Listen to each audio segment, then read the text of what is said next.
Bismillahirrahmanirrahim. I hope you're doing well. So today we are going to learn about ellipsis, which is a punctuation mark. Let's see the definition. और उसके बाद उसके uses and rules हम पढ़ेंगे और देखेंगे कि कहाँ पे गलती possibly हो सकती है in writing.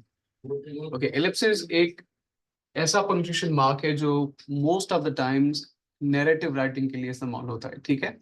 उसमें जो expressions हैं English के वो हम कोशिश करते हैं कि उनको बैलेंस करें और कन्वर्सेशन में जो चीज़ें रिपीटेड हैं उनको ओमिट करें और जो अंडरस्टैंडेबल चीज़ें होती हैं पहले जैसे प्री अंडरस्टूड भी हम कह सकते हैं तो उन चीज़ों को हम बैलेंस करते हैं, ठीक है? उसका प्राइम पर्पस यही है। चलें, इसकी डेफिनेशन है an ellipsis plural ellipsis is a series of 3 consecutive dots.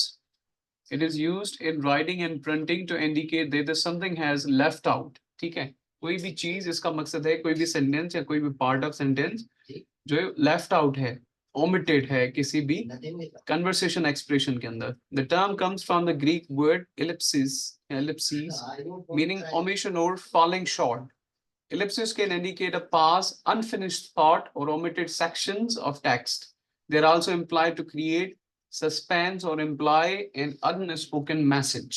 ठीक है, तो ये इसकी अंडरस्टैंडिंग है। मतलब कोई भी चीज शॉर्ट हो या फिर छोड़ी जाए राइटिंग के अंदर, ठीक है, या फिर कोई भी ऐसा सेक्शन हो जिसे ओमिट किया जाए पर्पसफुली, वहां पे हम कहते हैं जो अनस्पोकन हो। जैसे बहुत सारी चीजें, बहुत सारी लाइंस अंडरस्टूड होती हैं पहले से। इसका पहला रूल है ओमिशन एंड कोटेशंस। पर्पस है when the quoting text, ellipses can be used to omit parts of the quote. They are not necessary for the point being made as long as omission does not alter the original meaning. अब यहाँ पे ये कह रहा है कि कोई भी कोटेशन जहाँ जिसका कोई भी पार्ट प्री अंडरस्टूड हो तो उसको हम ओमिट कर सकते हैं, लेकिन जो पार्ट हमने स्किप किया उसकी ओरिजिनल मीनिंग अल्टर ना हो। ठीक है, ओरिजिनल है टू बी और not to be, that is a question. अब ये बहुत फेमस कोट है विलियम शेक्सपियर की, उसके एक ड्रामा से ली गई है। तो तकरीबन जो भी लैंग्वेज के स्टूडेंट्स हैं यहाँ कॉमनली शेक्सपियर जिससे पढ़ा होगा, ये उसकी बहुत फेमस कोट है, तो अंडरस्टूड है टू बी और not to be, ellipsis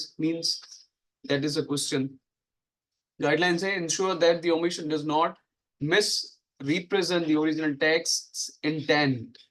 The ellipsis should be used to condense the quote without altering its meaning. ये इसका रूल है, ठीक है? अगर आपको कहीं पे लगे कि ellipsis की जो ओरिजिनल मीनिंग है वो कंप्रोमाइज हो रही है तो फिर वहां पे आपने ellipsis यूज नहीं करना, ठीक है? सेकेंड है indicating a pause or hesitation. Ellipsis can signify a pause in dialogue, trailing off of thought or hesitation in speech, aiding to the emotional or dramatic note. अब इसमें कह रहा है किसी भी डायलॉग के अंदर, किसी भी थॉट के अंदर जब हम उसको रिप्रेजेंट करें नैरेटिव राइटिंग में, तो कहीं पे पाज आ जाए नेचुरल, या फॉर एग्जांपल कोई भी जो है वो एक थॉट वहां पे स्टॉप हो जाए, वहां पे हम यूज करते हैं। I was thinking that maybe ellipsis we should go. ठीक है, यहाँ पे एक पाज है, मतलब समटाइम्स इट्स यूजलेस कि जो इसके नेक्स्ट वर्ड्स हम कहना चाहते हैं या प्री अंडरस्टूड हो या इतने इंपॉर्टेंट नहीं हो, तो वहां पे हम ellipsis यूज करते हैं। Guidelines are use this form of ellipsis to convey uncertainty, reflection or change in direction within dialogue or narrative. ठीक है, तो इसका यही मकसद है। ओके, थर्ड नंबर है unfinished thoughts. In creative writing or dialogue, an ellipsis can be used to indicate an unfinished thought or a sentence, allowing the reader to infer the rest. अब इसमें घूम फिर के वही बात हो गई, कभी कभार ऐसी थॉट प्रेजेंट की जाती है जो प्री अंडरस्टूड हो बाय द रीडर, या फिर इसकी सेकंड जो पॉइंट है कि रीडर पे छोड़ा जाता है कि नेक्स्ट सेंटेंस क्या होगा। ओके, दिस यूजेज इज, अब यहाँ पे है आई जस्ट कांट बिलीव, क्या रीडर पे छोड़ा जा रहा है, वो क्या सोच रहा है। This usage is common in dialogue to reflect natural speech patterns where some might trail off without completing their sentence. ठीक है, okay.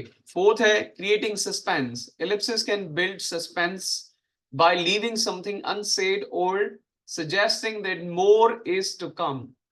तो suspense के लिए भी यूज होता है narrative writing में, जैसा कि सेंटेंस है and then out of the shadows, एक डायलॉग है, उसके बाद अब ये फिर रीडर पे छोड़ा गया या फिर सस्पेंस क्रिएट करने के लिए छोड़ा गया है कि अब क्या बाहर आने वाला है। इट्स सिमिलर कि आपकी आंखों को बंद कर दिया जाए और आपको कहा जाए कि आप आगे जाएं, तो एक खौफ सा दिल में होगा कि पता नहीं क्या आएगा, पता नहीं कहाँ मैं जा रहा हूँ, गिर ना जाऊं. It's like that. Use ellipses springly for suspense to maintain their effectiveness in creating a dramatic or mysterious tone. ठीक है. तो नैरेटिव राइटिंग के अंदर जो हम कहते हैं जुमला साजी, उसके अंदर ये टोन क्रिएट करने के लिए एलिप्सिस यहाँ पे यूज होता है. फिफ्थ है omitting text in formal writing. In academic or formal writing, ellipses can indicate that certain sections of text have been omitted from a quotation. This is particularly useful in summarizing or focusing on specific parts of longer text. Example में देखें क्या है. Original text, the evidence clearly indicates that the project was successful. However, there were challenges. Ellipses. अब ellipsis यहाँ पे हम use करेंगे बाद में. The evidence ellipsis indicates that the project was successful. अब देखें, project was successful, it is understood. तो इसको शॉर्ट करके जो सेकंड सेंटेंस है उसमें लिखा गया the evidence ellipsis indicates that the project was successful. Challenges बहुत थे, सेंटेंस को शॉर्ट कर दिया गया. ठीक है. गाइडलाइंस है always ensure the ellipsis does not change the original meaning or mislead the reader. जी भाई, we know that. Okay. 6 number है trailing off for emphasizes. Purpose in informal writing, ellipses can be used to create conversational tone, suggesting that the writer is intentionally leaving something unsaid or allowing the reader to fill in the blanks. If only you knew, बिल्कुल सही है. Trailing of का मकसद है कि again reader के mindset के ऊपर छोड़ा जाए कि ऑथर क्या कहना चाह रहा है. It's like that. The use is informal and should be cautiously is more formal context. Okay, ये जो है वो informal writing के अंदर यूज होता है. तो बस ये आपको ये पता हो, बाकी formal writing के अंदर do not use it.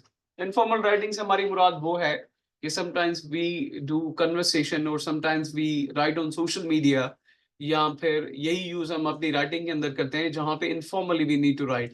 Informal writing का ये कतई मकसद नहीं है कि रफ राइटिंग या फिर यूजलेस राइटिंग. इनफॉर्मल राइटिंग का मकसद है इमोशनल राइटिंग भी हो सकता है. जैसे if you are writing something to your friend, your family और किसी को भी, तो वो भी एक लाइक एक फॉर्मल राइटिंग होती है, बट इनफॉर्मल राइटिंग उसको टेक दिया जाता है. academic and formal writing are used in offices and in institutions. ठीक है. बाकी जो भी राइटिंग है उसे आप इनफॉर्मल कह सकते हैं. Okay. Formatting ellipses. Spaces in most modern style guidelines, ellipses are written as 3 consecutive dots without spaces between them. However, in some contexts, especially in academic writing, ellipses are formatted with spaces between each dot and before and after the ellipses. अब देखें, ये थोड़ी सी explanation ellipses के modern writing में कैसे use की जाती है. Punctuation around ellipses. देखिए कौन से हैं. Okay. At the end of a sentence, if an ellipsis ends a sentence, it is often followed by a period, making a total of 4 dots. Example, he said he would go 4 dots. ठीक है.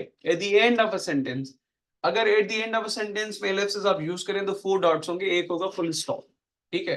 तो ये total 4 dot ellipsis ही होंगे और understood है कि 4th full stop होगा.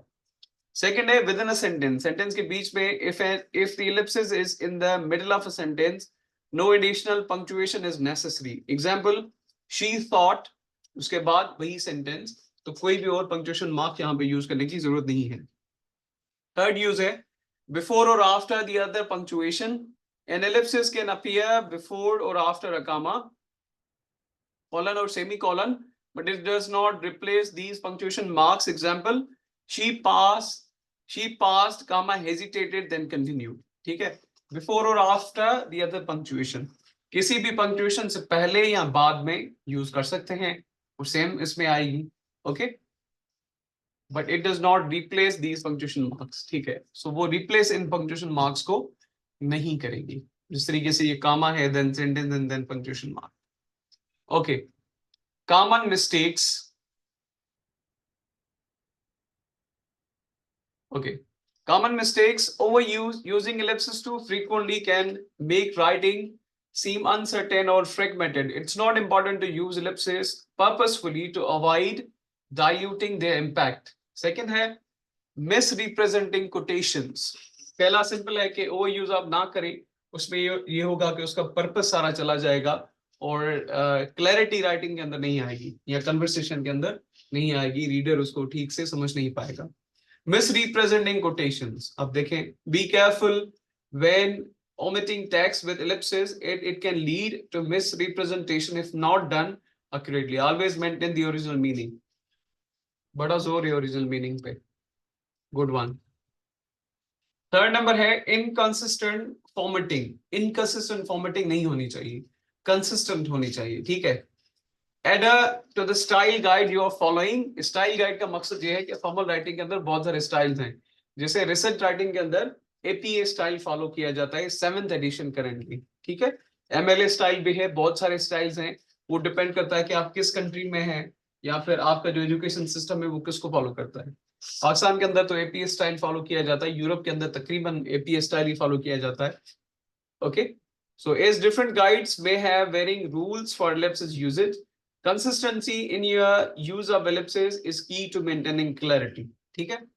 Consistency होनी चाहिए, मतलब इसका मकसद ये है कि एक सेंटेंस आपने लिखा, एक्सप्रेशन प्रॉपर दिए, एंड सेकंड में भी अगर आपका फॉर एग्जांपल आपने कोई ऐसे सस्पेंस वाले एक्सप्रेशन देने हैं तो वो अपनी क्लैरिटी आप बयान करें. ऐसा ना हो सस्पेंस दें फिर दूसरी सिचुएशन हो फिर ऐसा हो, तो प्रॉपर्ली आपने चीजें रखनी है. ठीक है. समरी है, ellipses are versatile tool in writing that can convey a range of meanings from omissions to pauses, suspense or unfinished thoughts. When used correctly, they enhance readers' experience by adding nuance and depth.